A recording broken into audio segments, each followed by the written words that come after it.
Unfortunately, we have a water leak. That's why it was staying underneath this mat. We saw standing water here on both sides of the refrigerator and along the edge under that drawer to the right. Don't know how to access the plumbing, but there is definite moisture all under here.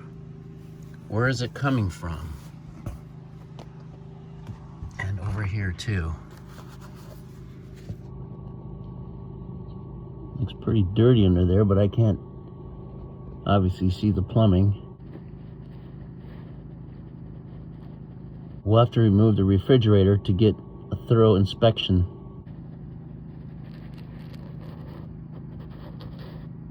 It's wet. Gotta find the leak, fix it. Maybe it's coming from that EcoHot heater, which is not working right. I opened this access panel on the driver's side bed so I could open up the valves for the water supply. But I don't see any evidence of moisture in here.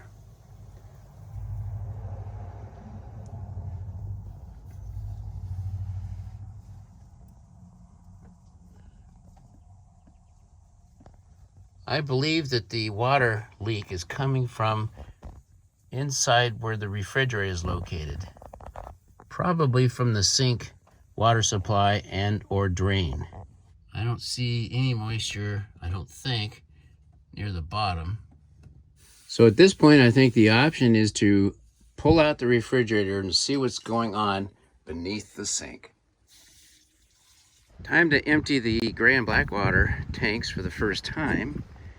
This is where the sewer hose is stored.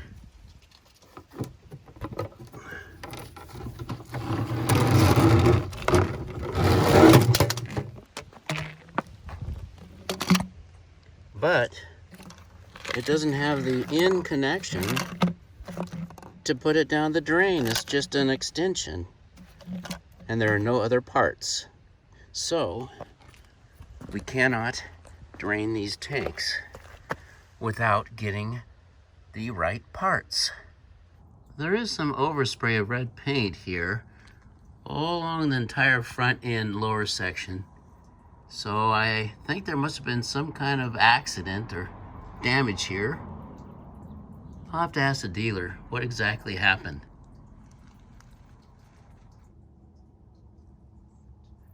And right where the sewer drain is located, there's some drippy black paint and overspray covering the label.